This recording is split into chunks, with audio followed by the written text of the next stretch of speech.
The night was quiet, too quiet. Richard Dawson stood by the massive glass windows of his mansion, looking out over the glittering city lights. Normally, this view brought him peace.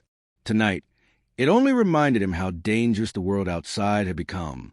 News headlines had been screaming for days about a terrifying wave of robberies sweeping across the city. Wealthy families, celebrities, even politicians. No one was safe. It had started 2 weeks earlier, with a single home invasion in a nearby neighborhood.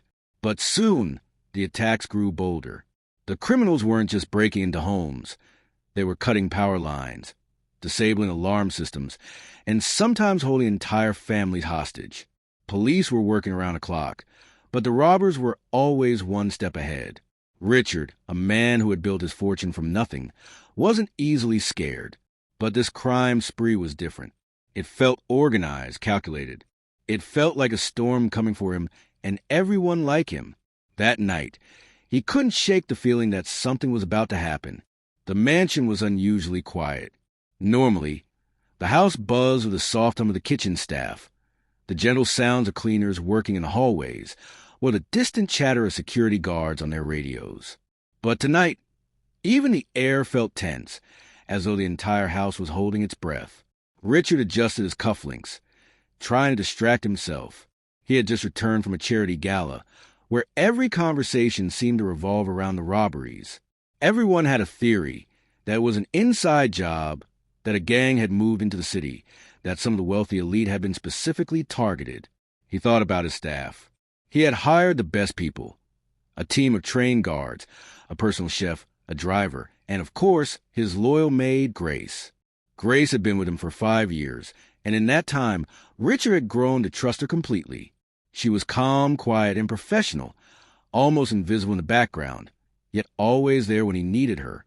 But tonight, something about Grace caught his attention. While the rest of the staff whispered nervously in the kitchen, jumping at every sound, Grace moved through the house with an air of complete control. She didn't seem worried at all. In fact, she looked more focused than usual, like someone who already had a plan.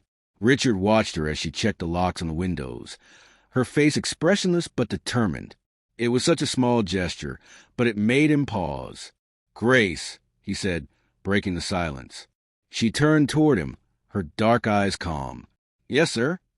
"You don't seem worried," Richard said slowly. Grace gave a small smile. "Worrying won't stop them, sir. Staying prepared will." Her words surprised him.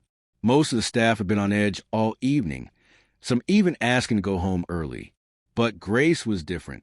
She seemed to know something they didn't. Or perhaps she simply knew herself better than most people did in moments of fear. Richard didn't respond, but her words stayed with him. As the night deepened, the wind began to pick up outside. It howled through the trees surrounding the property, creating eerie shadows that danced along the mansion walls. The security cameras glowed red in the darkness, recording every movement, but Richard still felt uneasy. He walked through the halls of his home, his footsteps echoing against the marble floors. Everywhere he went, he noticed little details. The faint creak of the front gate, the rustle of leaves outside, the distant bark of a dog in the neighborhood. It was as if the world outside was trying to warn him. Something is coming. Richard finally made his way to the living room and sank into the leather armchair by the fireplace. He poured himself a glass of whiskey, hoping it would calm his nerves. The amber liquid caught the glow of the fire, casting a warm reflection that felt almost comforting. But the comfort didn't last long. Just as he took his first sip, the television, which had been left on mute, flashed with breaking news. He turned up the volume. Another break-in reported tonight. The anchor announced, her tone grim. This time, the robbers struck a home just 3 streets away from Dawson Estate. Authorities are warning residents to stay indoors and remain on high alert. Richard's grip on the glass tightened. 3 streets away. That was too close. He immediately called his head of security, who assured him that the guards were patrolling every corner of the property. But even with the best security money could buy, Richard couldn't shake the gnawing fear building in his chest. It wasn't just fear for his wealth, though losing what he worked so hard for would hurt. It was fear for the people inside his home. Grace, the staff, his security guards. They were like family to him. and the thought of them being in danger made his stomach twist. He set the glass down and stood, pacing the room. He thought about sending everyone home until the threat passed. But then he remembered the words Grace had spoken earlier. Worrying won't stop them. Staying prepared will. Those words, strangely, brought him a small sense of strength. He decided to check on Grace again. He found her in the pantry, calmly restocking supplies and making sure everything was in its place, as though this were any ordinary night. "Grace," Richard said softly. She turned, a question in her eyes. "Why are you so calm?" he asked. Grace wiped her hands on her apron and replied, "Because panic only makes things worse, sir. When everyone else loses their head, someone has to stay steady. Otherwise, fear wins." Richard stared at her, realizing that she wasn't just doing her job. She was leading by example. And that was the moment everything began to shift. That night wasn't just another night of fear. It became the night that Richard would remember for the rest of his life. The night that revealed who Grace truly was. Because before the night was over, she would do something so bold, so unexpected, that would shock not just Richard, but the entire world. And as Richard stood there, watching her finish her work, he felt something he hadn't felt all week. Hope. Richard Dawson had always been the kind of man people whispered about. Some called him a genius businessman. Others called him lucky. But everyone agreed on one thing. Richard knew how to turn opportunity into fortune. He had built his empire from scratch, starting as a young man who sold secondhand electronics from the trunk of his car. Over 2 decades, his empire grew into a network of tech companies, real estate holdings, and even a small charity foundation that supported education for underprivileged children. By the time he was 45, Richard was a multi-millionaire. He had the mansion, the cars, the tailored suits, the kind of life most people only dreamed about. But those who knew him personally knew he wasn't arrogant. He wasn't a man who flashed his wealth to impress others. Richard valued peace, privacy, and loyalty, and no one embodied those values more than Grace. Grace had been a quiet but powerful presence in Richard's life for 5 years. She had applied for the job at a time when Richard wasn't even sure he wanted to keep a full-time maid. But something about her interview had struck him, not her resume, which was modest, but her calm confidence. She hadn't tried to flatter him, and she hadn't seemed intimidated by the grandeur of his home. Instead, she spoke with a quiet dignity that made Richard instantly trust her. "You can teach someone how to clean a house," he had told his head of staff later, "but you can't teach someone how to carry themselves with that kind of integrity." Grace was in her late 30s, a tall woman with kind but unreadable eyes and a posture that always seemed perfectly straight. She moved gracefully through the house, never rushing, never wasting time. To the other staff, she was a mystery. She didn't talk about her personal life, didn't gossip, didn't complain about the long hours. But what made her truly remarkable was how she seemed to make everything run smoothly without drawing attention to herself. If Richard's favorite coffee mug was missing, it would reappear on his desk before he even noticed it was gone. If a guest spilled wine at a dinner party, Grace would clean it up silently before the conversation could even pause. It wasn't just her efficiency. It was her ability to stay calm under pressure. Richard had seen it once before, a year ago, when a kitchen fire broke out during a holiday party. While everyone panicked, Grace was the first to grab the extinguisher and put out the flames. She didn't scream, didn't cry, didn't even raise her voice. When it was over, she calmly returned to her duties as if nothing had happened. That memory flashed in Richard's mind as he watched her move through the house tonight. The city outside was in chaos. His staff was restless, but Grace looked as though she were simply preparing for another ordinary day. He leaned against the doorway, watching her as she checked the locks and made a mental note of what needed to be restocked for the next morning. "You know," Richard said, breaking the silence, "most people are too scared to even step outside right now, but you look like you're ready for anything." Grace glanced at him, her expression unreadable. "Fear is natural, sir, but it doesn't have to control you." Her voice was calm, almost soothing. Richard nodded, though he didn't quite understand how she could be so composed. He thought back to his own childhood, growing up in a cramped apartment, surrounded by arguments and unpaid bills. He had spent his life fighting his way out of that world, working 16-hour days, risking everything to build his fortune. And now that he had finally built a life of security, the idea of losing it, of losing control, terrified him. Perhaps that was why Grace's calm demeanor fascinated him so much. She seemed unshakable, like a rock standing against the tide. Later that evening, Richard found himself wandering into the kitchen again, just to see what Grace was doing. She was preparing tea for staff, something he hadn't asked her to do. "They're frightened," she said quietly, gesturing toward the living room where the others sat huddled together. "A warm drink will help them feel safe." Richard blinked. He hadn't even thought of that. He had been so focused on his own fear, on protecting his mansion, that he hadn't stopped to think about how his employees were feeling.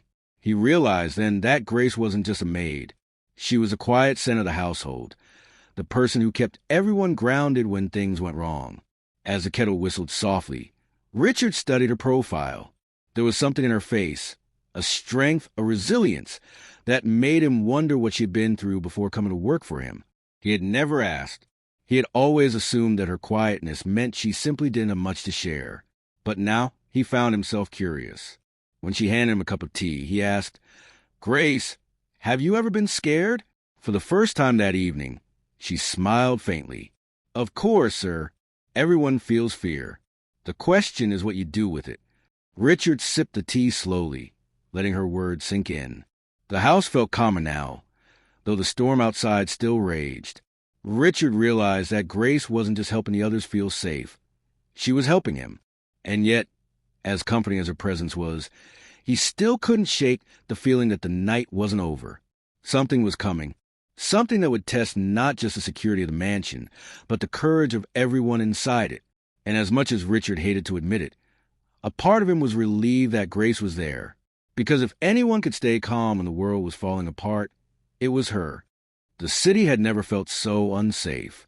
For years, Richard's neighborhood had been one of the most secure places in the entire city. A gated community with private guards, cameras on every street corner, and patrol cars driving by at all hours of the night. People moved there to escape the chaos of the downtown streets. They paid high taxes, hired expensive private security firms, and lived with a quiet confidence that trouble couldn't touch them here. But now, that illusion had shattered. It started small. A house at the edge of the community had been broken into while the family was away. At first, everyone thought it was an isolated case, a random burglary. The homeowners upgraded their alarms. The guards promised to keep a closer watch, and people went back to their lives. Then came the second robbery, and the third. Soon, the entire neighborhood was buzzing with fear. The thieves weren't just breaking into empty houses anymore. They were targeting homes where people were inside. They cut power, broke through reinforced doors, and left taunting messages for the police. Social media exploded with grainy security camera footage of masked men moving with military precision, sweeping through kitchens and living rooms, taking valuables and vanishing into the night before anyone could react. News anchors warned viewers to stay alert. The mayor gave a speech promising to increase police presence. But the robbers seemed fearless, as if they were playing a game no one else understood. For Richard, the tension was personal. His business partners were calling him daily, warning him to get out of town until the crime wave stopped. One of his closest friends had been held at knife point in his own home while the thieves ransacked the place. Richard had always believed that money could buy safety, but as he sat in his living room, watching the news reports, he realized that safety was now an illusion. His mansion had security cameras on every wall, a reinforced gate, and a team of guards. But he had seen the footage of what these criminals could do, and deep down he knew that no amount of money could stop someone who was determined to get in. He ordered his security chief to double patrols and hired 2 additional guards just for the week. Motion sensor lights were installed around the property, and panic buttons were placed in nearly every room. But even with all these precautions, Richard couldn't shake the feeling that he was living on borrowed time. Each night, the fear grew stronger. His staff was visibly shaken. The cook whispered that she couldn't sleep at night, terrified she would wake up to masked men standing over her bed. One of the junior cleaners called in sick 2 days in a row because she was too scared to leave her own home after dark. The mansion, which had always felt warm and alive, now felt cold and tense. Grace, however, remained the exception. She moved with the same quiet confidence as always, never missing a step in her duties. She comforted the cook, reassured the younger staff members, and made sure the house stayed running smoothly. One evening, Richard overheard two guards talking outside his office. "I don't get that maid," one of them said. "Everyone's on edge, but she walks around like nothing's happening." "Yeah," the other guard replied. "Either she's really brave, or she knows something we don't." Richard found himself thinking about those words long after the guards had walked away. What if Grace really did know something they didn't? He remembered the way she had spoken the night before, telling him that fear didn't have to control him. It wasn't the kind of thing most employees said to their boss, and it had sounded less like advice and more like a statement from someone who had faced fear before. As the days passed, the situation in the city only got worse. By the end of the week, the robbers had hit 3 more homes, one of them in the very same gated community. The footage of the attack was terrifying. The thieves moved like shadows, disabling alarms in under 30 seconds and slipping past cameras with ease. Richard couldn't stop watching it. "This could be us," he muttered to himself. At night, he found it hard to sleep. Every sound made him jump. The creak of the staircase, the hum of the refrigerator, even the wind rattling the windows. He started keeping his phone by his bed, fully charged and ready to call for help at a moment's notice. Grace noticed his exhaustion. "You haven't been sleeping," she said one morning as she brought him coffee. He gave her a tired smile. "Hard to sleep when you don't feel safe." Grace nodded, her face calm. "Safety isn't just about walls and gates, sir. It's about how you prepare for what's coming." Her words made him pause. "What do you mean?" he asked. Grace hesitated for a moment before replying. "I mean that danger will come whether we fear it or not. The question is whether we're ready to face it when it does." Something about the way she said it sent a shiver down Richard's spine. It sounded less like advice and more like a warning. And that night, as Richard stood by the window once again, looking out over the darkened streets, he felt it, that strange, electric tension in the air. The city wasn't just under siege. It felt like the enemy was getting closer, like they were circling, waiting for the perfect moment to strike. And deep down, Richard knew that moment was coming sooner than anyone expected. The night the danger finally came to Richard's mansion started out deceptively calm. Dinner had been quiet, almost too quiet. The staff moved about with hushed voices, the clinking of silverware echoing louder than usual in the massive dining hall. Even the guards seemed tense, checking their radios every few minutes. Richard ate in silence, his mind far away.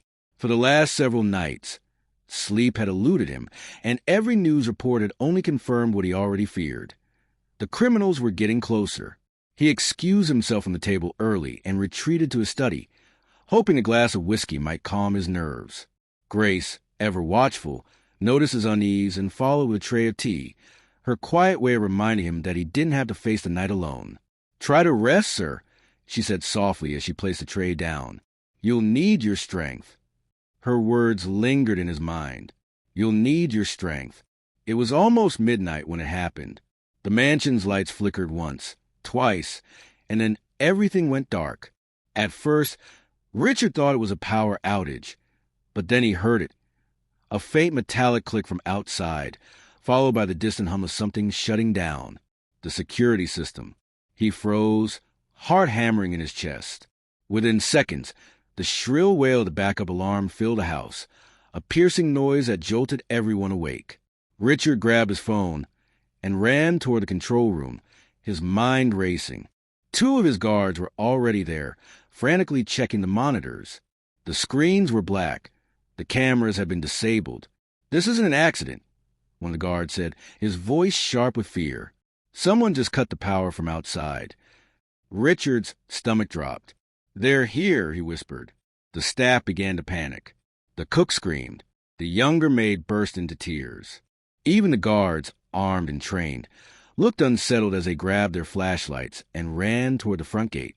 And then, in the middle of the chaos, Richard saw Grace. She wasn't screaming. She wasn't running. She was completely still, her eyes scanning the room, her face set in quiet determination.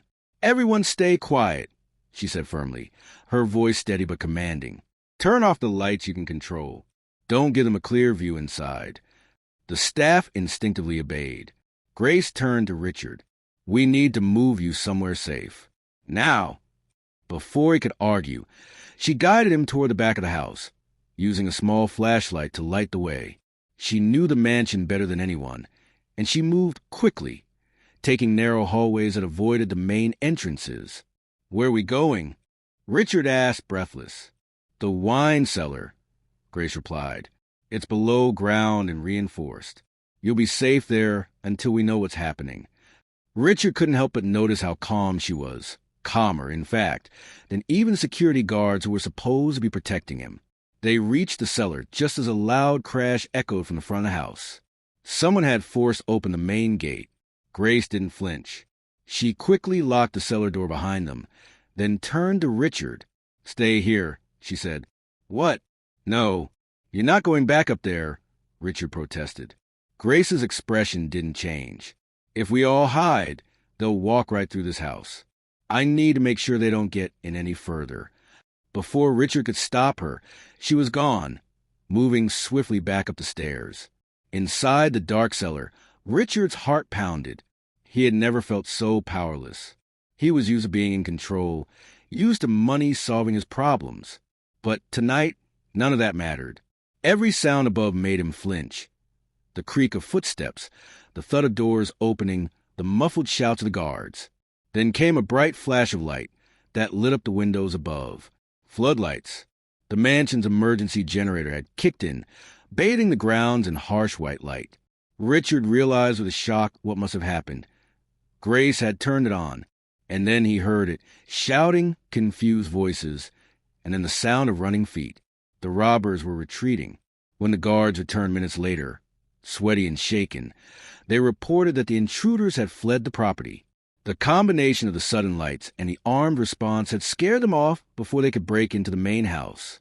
Richard didn't move until he saw Grace standing in the doorway of the cellar, her face calm, but her apron smeared with dust from the generator room. "It's over," she said simply. Richard stared at her, unable to speak for a moment. You did this?" he finally asked. Grace nodded. "The lights were the fastest way to throw them off. Criminals rely on darkness and panic. Take that away, and they lose their advantage." Richard was stunned. His guards were still shaken, his staff still crying. But Grace stood before him as if nothing had happened, as though this had just been another problem to solve. Something shifted in Richard in that moment. He had always trusted Grace, but now he saw her in a completely new light. She wasn't just calm, she was fearless. She hadn't just kept her head. She had acted decisively when everyone else froze. And for the first time since the crime wave began, Richard felt a flicker of something he hadn't felt in weeks. Hope. Richard's mansion was still humming with panic after the attempted break-in. The guard were double-checking every corner of the property. The staff huddled in the kitchen whispering about what could have happened if the lights hadn't scared the robbers away. But Grace wasn't whispering. She wasn't even sitting down. She was already moving, not with fear, but with purpose. Richard followed her into the security control room, still trying to catch his breath from the chaos. "Grace, what are you doing?" he asked, his voice still trembling. "Finishing what we started," she said simply, adjusting one of the security cameras that had been knocked offline. Richard blinked. "What do you mean?" Grace turned to him, her face calm but serious. "They'll come back. You saw how organized they were. They weren't just here by chance. They had a plan. And next time, they'll be smarter." Her words sent a chill down Richard's spine. "You're saying tonight was just the beginning?" Grace nodded. "They were testing your defenses. They know what you have. They know how far they got. And now they'll plan for round 2. Richard ran a hand through his hair, frustration and fear mixing inside him. "So what do we do?" "Call the police again. Hire more guards." Grace shook her head. "Police will get here too late, and more guards will only make them plan bigger. What you need is to take control of this house, right now, so the next time they come, you control what happens, not them." Richard stared at her. "You sound like you've done this before." Grace didn't answer immediately. Instead, she opened the emergency supply cabinet and began pulling out tools flashlights, batteries, radios, and even a fire extinguisher.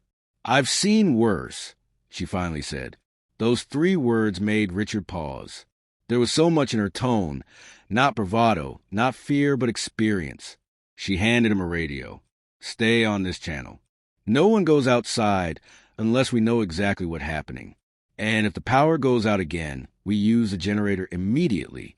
The faster we flood the grounds with light, the more we control the situation." Richard nodded slowly, watching as she directed the guards with a confidence that surprised even them. But Grace wasn't done. She disappeared for a moment, then returned with plans scribbled quickly on a notepad, a layout of the property with key access points marked. "If they come back, they'll try from one of these 3 sides," she explained. "We'll put motion sensors here, here, and we'll move 2 of the cameras to cover the blind spots they exploited tonight." Richard couldn't believe what he was hearing. His head of security was standing silently nearby, letting Grace take the lead. "Why are you doing this?" Richard finally asked. Grace looked at him for a long moment before answering. "Because fear only works if you let it," she said quietly. "I grew up in a place where danger was everywhere, not just in the streets, but sometimes even in our own homes. I learned that the only way to survive was to act, not just react." Her words struck Richard like a bolt of lightning. For days, he had been reacting, upgrading security, adding guards, locking himself in his house. But Grace was different. She wasn't just reacting. She was taking control. Just then, one of the guards shouted from the monitor room, "Movement! North fence!" Richard's stomach dropped, but Grace didn't hesitate. She grabbed the fire extinguisher and sprinted toward the back entrance. "Grace!" Richard shouted, following her. By the time he caught up, she had already thrown open the back door and stepped into the cold night. The guards hesitated, unsure whether to follow. Then they saw what she was doing. Grace ran straight toward the motion-activated lights and triggered them manually, flooding the entire backyard with blinding white light. The figures near the fence froze like startled animals. And then, without a moment's pause, Grace yanked the pin from the fire extinguisher and sprayed a thick, white cloud toward them. The robbers panicked. The combination of the sudden light and the dense spray created chaos, obscuring their view and forcing them to retreat. They scrambled over the fence and vanished into the night before they could get anywhere near the house. The entire thing lasted less than 30 seconds. When it was over, Grace stood there breathing heavily, extinguisher still in her hands, her face streaked with sweat, but she wasn't shaking. The guards finally rushed forward, checking the perimeter, but there was nothing left to catch. Richard approached her slowly, still stunned by what he had just witnessed. You chased them off," he said, his voice filled with disbelief. Grace turned to him, her expression calm but resolute. "We didn't just chase them off. We sent a message that this house is not an easy target." Richard felt something shift inside him. For the first time in weeks, he wasn't just scared. He felt proud. Proud of the way Grace had stood her ground. Proud of the way she had turned fear into action. Proud that his home wasn't just a place of wealth and luxury anymore. It was a place of courage. As the night wore on, the mansion slowly returned to order. The staff, who had been terrified moments earlier, now looked at Grace with awe. Even the guards, trained professionals, nodded at her with respect. Grace didn't bask in the attention. She simply put the extinguisher back where it belonged, wiped her hands, and said quietly, "Tomorrow, we make sure this never happens again." And for the first time in a long time, Richard believed they could. The mansion was quiet again, but it wasn't the same uneasy silence from before. This time, it was a silence that buzzed with a strange new energy, the kind that comes after surviving a storm. The staff, though still shaken, seemed lighter. The guards were walking with more confidence. Even Richard, who had been feeling like a prisoner in his own home for days, found himself breathing more easily. But the one person who seemed completely unchanged was Grace. After single-handedly scaring off a team of organized robbers, she had simply washed her hands, straightened her apron, and gone back to her duties, as if nothing unusual had happened. To Richard, this was the most puzzling thing of all. That night, long after everyone had gone to bed, Richard stayed up in his study. He poured himself a glass of whiskey and stared at the flickering fire in the fireplace, replaying every moment in his mind. The way Grace had taken control when everyone else panicked. The way she had run outside without hesitation, extinguisher in hand. The way she had spoken, calm, commanding, unshaken. It was as though she had been preparing for that exact moment. Richard couldn't ignore it anymore. Grace wasn't just a maid. She was someone who knew things. Someone who had seen danger before. Someone who had been through something far bigger than working in a millionaire's mansion. The more he thought about it, the more he realized how little he actually knew about her. 5 years she had worked for him, and he had never once asked about her past. She was always respectful, always professional, but never personal. She never talked about where she came from, never spoke about her family, never even mentioned friends or a life outside of work. And now Richard's curiosity was burning like a fire he couldn't put out. The next morning, he found Grace in the kitchen, as always, preparing breakfast for the staff before anyone else was awake. "Grace," he said, leaning against the doorway. She looked up. "Good morning, sir." "I need to talk to you," Richard said gently. Grace put down the knife she was using to chop fruit and turned to face him, her expression neutral. "About last night?" "Yes," Richard said, stepping into the room. "Actually about everything." Grace tilted her head, slightly, waiting. Richard hesitated. He wasn't used to asking personal questions, not of the staff. But this time, he couldn't help himself. "How did you know what to do?" he asked finally. "Last night, the generator, the lights, chasing them off. That wasn't luck. That was training." Grace's expression didn't change, but her silence spoke volumes. "You've been through something like this before, haven't you?" Richard pressed. "This isn't the first time you've had to face danger." Grace turned back to the counter and resumed chopping the fruit, her movements slow and deliberate. "Some things are better left in the past," she said quietly. Richard frowned. "Grace, I'm not trying to pry. He paused, searching for the right words. "I just want to understand the person who saved my life." That made her stop. She set the knife down again and finally looked at him. "Sir," she said softly, "I did what anyone would have done." Richard shook his head. "No, Grace. You did what no one else could have done. Even my guards froze, but you didn't. You stayed calm. You acted. That doesn't just happen by chance." Grace looked at him for a long moment, her eyes searching his face. "You really want to know?" she asked finally. Richard nodded. "Yes, I think I need to." She sighed softly and turned away. "Not here. Tonight. When the house is quiet, meet me in the garden." Richard agreed, feeling a strange mix of relief and apprehension.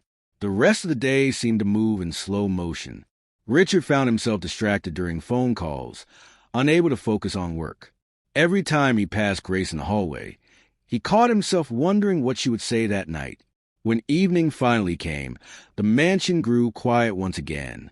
The staff retired to their quarters, the guards patrolled outside, and the crickets chirped softly in the garden. Richard stepped outside and found Grace standing near the fountain, her hands clasped in front of her, her face illuminated by the soft glow of the garden lights. "You came," she said simply. "Of course," Richard replied, sitting on the stone bench beside her. For a moment, they sat in silence, listening to the sound of the water. Then Grace spoke. "You asked me how I knew what to do," she said softly. "The truth is, I learned a long time ago that panic only makes things worse. I learned that if you want to survive, you have to be the calmest person in the room." Richard listened intently, not daring to interrupt. Grace looked down at her hands. "Before I came to work here, I lived in a neighborhood where violence was part of everyday life. People got robbed all the time. Gangs ran the streets. We didn't have the luxury of locking ourselves away and pretending it couldn't touch us." She paused, her eyes distant. "I lost people, good people, and after a while, I decided I wasn't going to be a victim anymore. I volunteered for community patrol, learned basic self-defense, first aid, even how to operate emergency equipment. We couldn't stop every crime, but we could protect each other. We could remind the criminals that we weren't afraid." Richard sat back, stunned. You were like a protector, he said. Grace gave a small, sad smile.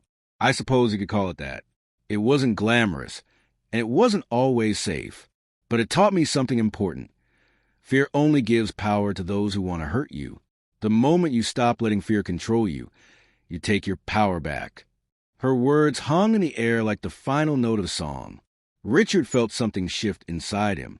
For weeks, he had been living in fear, letting it dictate every decision he made. But Grace had been through worse, and she had chosen courage. And now she was teaching him to do the same. Grace, he said quietly, you've done more for me and for this house than you realize. And after tonight, I want to make sure people know what you've done. Grace shook her head. I don't need recognition, sir. I just need to know the people around me are safe. Richard smiled faintly. Maybe, but you reminded me that safety isn't just about walls and cameras. It's about the people who are willing to stand up when everyone else is too scared to move. Grace didn't reply, but there was a glimmer of something in her eyes. Pride, perhaps, or maybe just relief that someone finally understood her. And as Richard stood there in the quiet garden, he realized something else. He wasn't just curious about Grace anymore. He respected her deeply, and that respect would soon change both their lives forever. The garden was quiet except for the gentle trickle of water from the fountain. The night air carried a faint chill, but neither Richard nor Grace seemed to notice. Grace sat still for a long time, as if weighing whether she was ready to say what she was about to share. Then, finally, she took a deep breath. You asked about my past, she said softly. Well, it's not something I talk about often, but maybe it's time someone heard it. Richard leaned forward, his elbows resting on his knees, ready to listen. I grew up far from here, Grace began, her voice steady but low. I was born in a small town where everyone knew everyone else. My mother cleaned houses for a living, and my father worked a factory. We didn't have much, but we had enough. For a while, life was simple. Safe. She paused, her gaze fixed on some distant memory. But everything changed when I was 13. A group moved into town, a gang. They started with petty thefts, breaking into stores, intimidating shop owners. Then it got worse. They started targeting homes. Richard felt a cold shiver run down his spine. One night, Grace continued, her voice quieter now, they came to our house. They weren't looking for money. They wanted to send a message. My father tried to stop them. She swallowed hard. He didn't survive. Richard's chest tightened. He could almost see the young girl Grace had been, standing in the corner of a small house, watching her father fall. My mother and I barely escaped that night, Grace said, her hands twisting in her lap. But we lost everything. Our home, our security, even the feeling that the world was a safe place. We moved to a different part of the city, but the fear never really went away.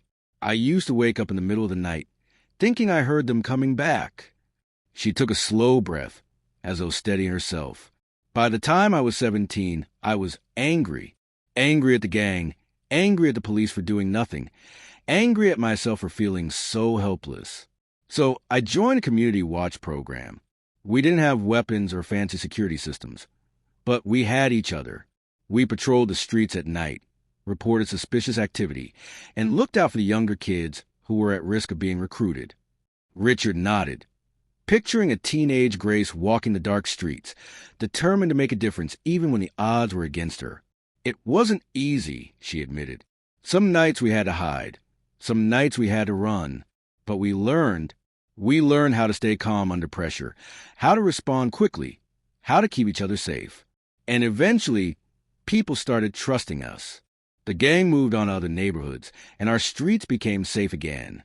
She gave a small, sad smile, but by then I knew I couldn't stay. Everywhere I went reminded me of what happened to my father. So I left. I came here looking for a fresh start, and that's how I ended up working for you. Grace's voice trailed off. For a moment, the only sound was a fountain. Richard didn't speak right away. He was too stunned.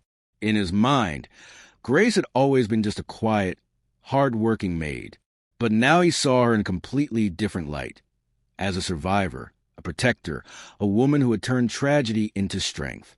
"Grace," he said finally, his voice thick with emotion. "I had no idea." She gave him a small, almost apologetic smile. "I didn't want anyone to treat me differently. This job gave me stability. It gave me peace. I didn't want my past to follow me here." Richard nodded slowly, understanding now why she had never spoken about it. "But you didn't just leave your past behind," he said. "You carried its lessons with you. That's why you knew what to do the other night. That's why you stayed calm." Grace's eyes softened. "Maybe, but I stayed calm because I knew panic wouldn't help anyone. And because I couldn't stand the thought of what happened to my father happening to someone else. Not if I could stop it." Richard felt a lump rise in his throat. "Grace," he said, standing up, "you didn't just stop it. You saved this house. You saved me." Grace looked away, embarrassed. "I just did what I could." Richard stepped closer, his tone firm but kind.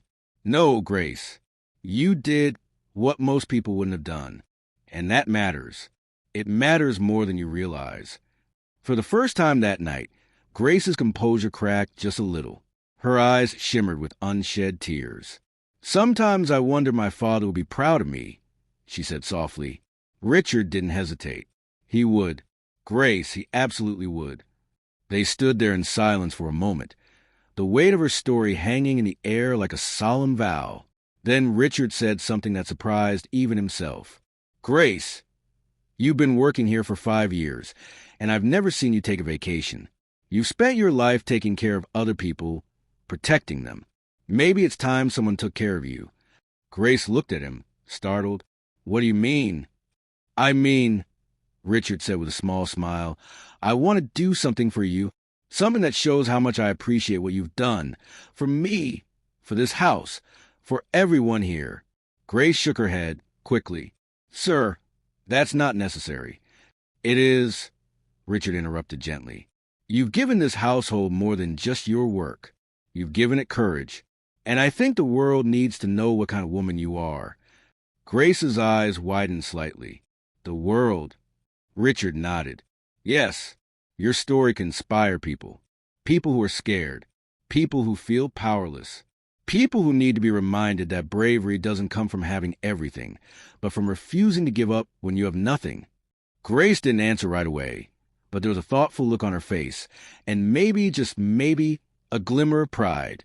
"Maybe someday," she said quietly. And for Richard, that was enough. That night, as he walked back to the house, Richard felt a sense of peace he hadn't felt in weeks. The fear that had been suffocating him was gone, replaced by something much stronger. Hope, and all because of the quiet, brave woman who had once just been the maid. The next morning began like any other, but Richard could feel a shift in the air. The mansion seemed alive with whispers. Staff members were huddled together, phones in their hands, showing each other something with wide eyes. When Richard walked into the dining room, one of his assistants rushed over with a tablet. "Sir, you need to see this." Richard frowned and took the tablet. A video began to play, grainy security footage from the night before. At first, it showed darkness, the eerie glow of security lights. Then the motion sensors triggered, flooding the yard with light. And there, in crystal clear detail, was Grace, sprinting across the lawn, extinguisher in hand, spraying the white cloud and forcing the mass intruders to flee. It was raw, it was unfiltered, and it was powerful. "Where did this come from?" Richard asked. "It's all over social media," the assistant replied breathlessly. "One of the guards must have leaked the footage. Sir, Grace is going viral." Richard blinked. "Viral?" "Yes," the assistant said, showing him the comments. "Look at this." The screen was flooded with reactions. Thousands of people were sharing the clip, praising Grace's bravery. "This woman is a hero. She didn't even hesitate. Incredible. Someone give her a medal. Protect this queen at all costs." Richard scrolled through dozens, then hundreds of comments. People were tagging news stations, creating fan art, even starting hashtags with Grace's name. He turned to find Grace standing in the doorway, her expression unreadable. "Grace," Richard said carefully, "you might want to sit down." But she didn't sit. She just folded her arms and said, I told you I didn't want attention. This isn't just attention, Richard said gently. This is the world seeing who you are. They're inspired, Grace. You're inspiring them.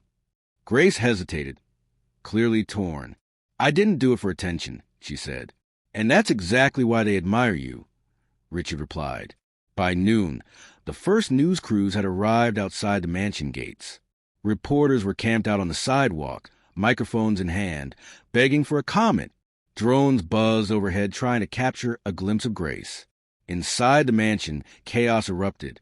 The PR team urged Richard to release an official statement before rumors spun out of control. The staff gathered near the kitchen, half excited, half nervous. The guards were frustrated, trying to keep the media at bay. Through it all, Grace stayed calm, at least on the outside. She continued with her work, though her movements were more careful now, more deliberate. Richard noticed she avoided the windows and stayed away from the front of the house. By evening, major news outlets had picked up the story. Headlines flashed across the television. Housemaid stops robbery, saves millionaire's life. Bravery caught on camera. Woman single-handedly scares off gang. Who is the hero Maid? The internet wants to know. Richard found Grace sitting in the kitchen, watching one of the broadcasts silently. They want to interview you, he said carefully. Grace shook her head. I'm not doing interviews. This isn't about fame. Richard sat down across from her. It's not about fame. It's about showing people that bravery doesn't come from wealth or power. It comes from people like you, people who choose to act when everyone else is frozen with fear. Grace was quiet for a moment.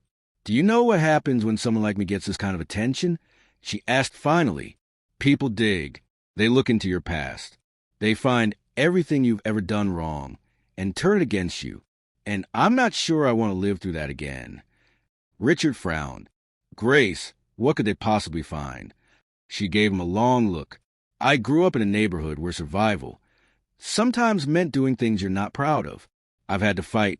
I've had to run. I've had to make hard choices. If the world wants a perfect hero, they're not going to find one in me. Richard reached across the table and placed a hand over hers. They don't need a perfect hero, Grace, he said softly.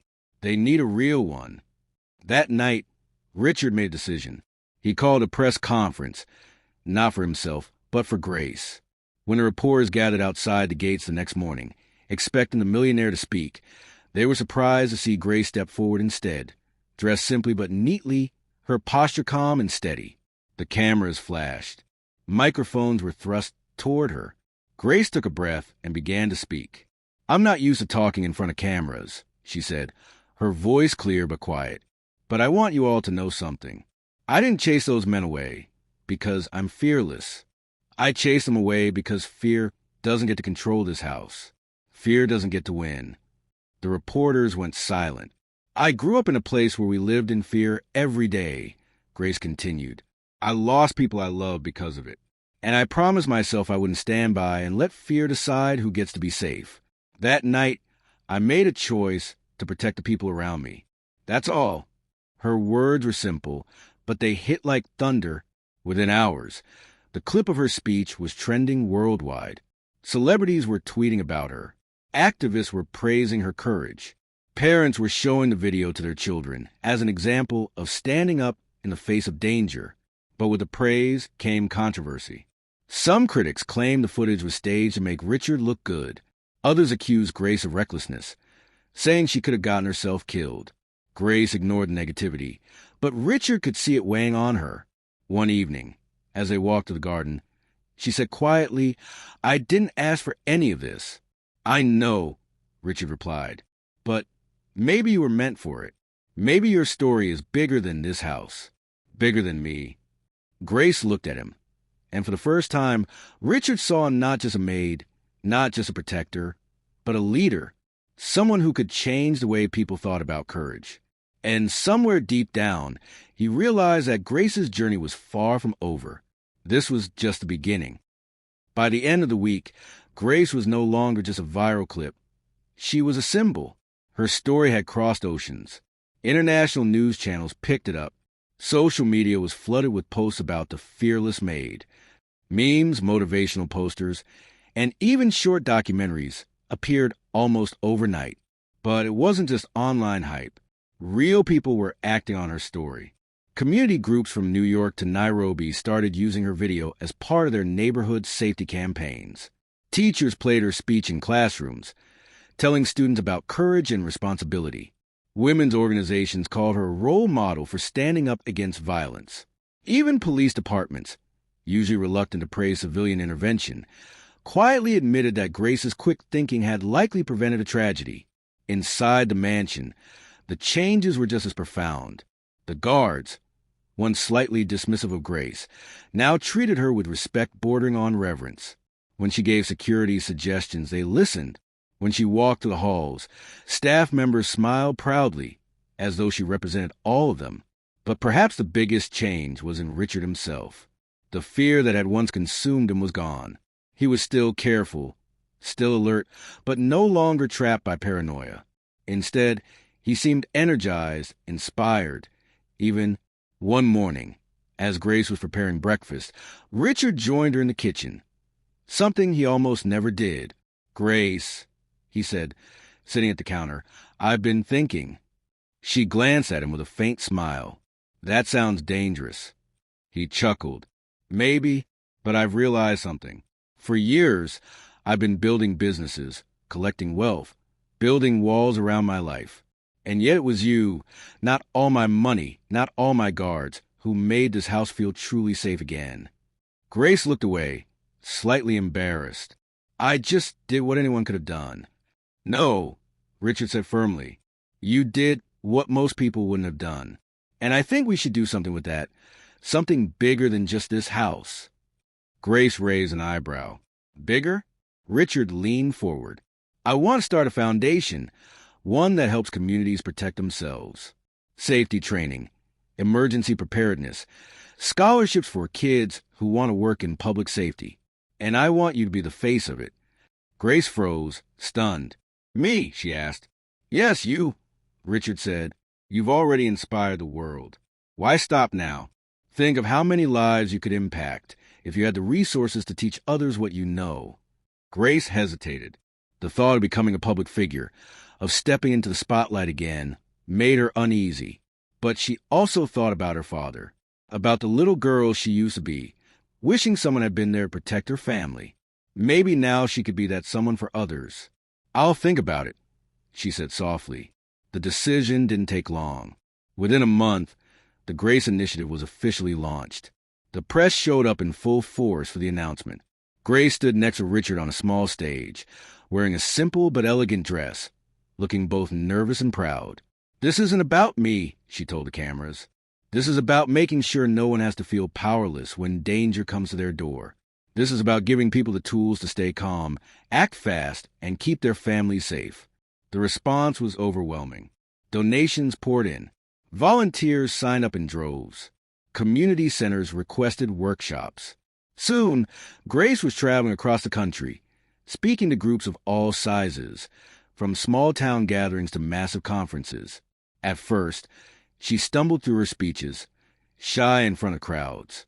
But the more she spoke, the stronger her voice became. She shared not just the story of the robbery, but her childhood, her father, her struggles. People wept. People stood and applauded. People went home changed. And the movement spread. One city after another started community watch programs modeled after the Grace Initiative. Local governments offered grants to fund safety training. Even international groups reached out, asking for her help to build similar programs abroad. Grace's face began appearing on magazine covers, talk shows, even billboards. But through it all, she stayed grounded. She still returned to the mansion between trips, still helped in the kitchen when she could, still kept her routines. Fame hadn't changed her. If anything, it had only made her more determined. One evening, after returning from a speaking tour, Grace found Richard waiting for her in the garden, the same place where she had first told him her story. "You've changed the world, Grace," he said quietly. She smiled faintly. "I don't know about that." "I do," Richard replied. "Look around. People aren't just talking about fear anymore. They're talking about how to fight it. You did that." Grace looked at him. and for a moment, she felt the weight of everything that had happened. The fear, the loss, the nights she had stayed awake as a child wondering if the gang would come back. And now, the crowds, the applause, the letters from children thanking her for giving them courage. She had turned her pain into power, and that power was helping others find their own. The night was quiet at the mansion once again, but this time the silence wasn't born from fear. It was peaceful, like the deep stillness after a storm has passed. Grace stood in the garden, the same spot where everything had changed months earlier. The fountain bubbled softly nearby, the moonlight glinting on the water. She closed her eyes and let the cool breeze wash over her. It was hard to believe how much had happened since that night. The night she had grabbed a fire extinguisher and run into danger without a second thought. She had never imagined that one decision would turn her into a global figure. Never imagined that her story would inspire millions. Never imagined that she would one day be standing here, about to make the biggest choice of her life. Behind her, she heard footsteps. Richard approached, hands in his pockets, a faint smile on his face. "I thought I might find you here," he said. Grace turned and smiled back. "This place has become my thinking spot." Richard nodded, standing beside her. For a moment, they both looked out at the garden, remembering all the nights they had spent here talking, about fear, about courage, about the future. "You know," Richard said softly, "when this all started, I was terrified. I felt like I was losing control of everything. But then you showed me something I didn't expect." Grace tilted her head. "What's that?" "That control isn't about building higher walls or hiring more guards," Richard said. "It's about choosing to face fear instead of letting it run your life." Grace smiled. "That's a lesson I had to learn the hard way." "And you taught it to me," Richard said. He took a deep breath. "Grace, I've been thinking a lot about what comes next. For you, for me, for this house." Grace raised an eyebrow. "What are you planning, Richard?" He turned to face her, his expression serious. "You've turned this house into something more than just a mansion," he said. "You've turned it into a symbol. And I don't want that to end. So I've decided to donate part of the estate, this garden, the guest house, even the training hall we built, to the Grace Initiative permanently. It will be a place where people can come to learn, to train, to find courage." Grace's eyes widened. "Richard, you'd give up part of your home for this?" "It's not giving it up," Richard said with a smile. "It's sharing it. Besides, it doesn't feel like just my home anymore. It feels like ours." Grace was quiet for a long moment, her throat tight with emotion. "You've given me more than I ever expected," she said softly. "A job, a second chance, and now this." "You gave me something first," Richard said gently. "You gave me my life back. You reminded me what it means to live without fear. The least I can do is make sure your legacy lasts forever." Grace blinked rapidly, fighting back tears. Legacy. The word hit her harder than she expected. When her father died, she had been haunted by the thought that he had been forgotten, that his courage and sacrifice had vanished into the dark. But now there would be a place where his memory and hers would live on, a place where children could learn to be strong, where communities could come together, where fear would never win. "This is bigger than me now," Grace said quietly. "It always was," Richard replied. Months later, the training center officially opened. Cameras flashed as Grace cut the ribbon, surrounded by smiling children, volunteers, and supporters from around the world. Inside, there were classrooms, a mock control room where people could practice emergency responses, and even a memorial wall with the words, "Courage lives here." Grace's name wasn't on the wall, by her choice, but everyone who stepped through the doors knew whose story had built it. Over time, the center became a beacon. Crime rates in nearby neighborhoods dropped as residents became more involved in protecting one another. Youth programs taught kids how to stay safe and help their communities. Survivors of violence found support, guidance, and strength within those walls. Grace kept working quietly, always preferring action over praise. She still wore her apron when she returned to the mansion, still helped in the kitchen, still treated everyone with the same kindness she always had. But something in her had shifted. She no longer carried the same weight of her past. For the first time since that terrible night when she lost her father, she felt at peace. One evening, after the training center's first anniversary celebration, Grace once again found herself in the garden. She stood by the fountain, staring at her reflection in the water. This time, she didn't see the scared 13-year-old girl who had once hidden in the shadows. She saw a woman who had faced fear head-on, and one, Richard, joined her once more, and together they looked out at the garden, now full of lanterns and flowers planted by children from a program. "Grace," Richard said quietly, "you didn't just save this house. You saved me, and you've saved countless others." Grace turned to him, smiling. "I didn't save them," she said softly. "I just reminded them that they were strong enough to save themselves." Richard nodded, his chest tight with pride. And as the fountain's gentle sound filled the air, the two of them stood there side by side, not as employer and maid, not as millionaire and staff, but as two people forever connected by one night, one choice, and one unshakable truth. Fear might come, but courage will always rise to meet it. And Grace had made sure of that.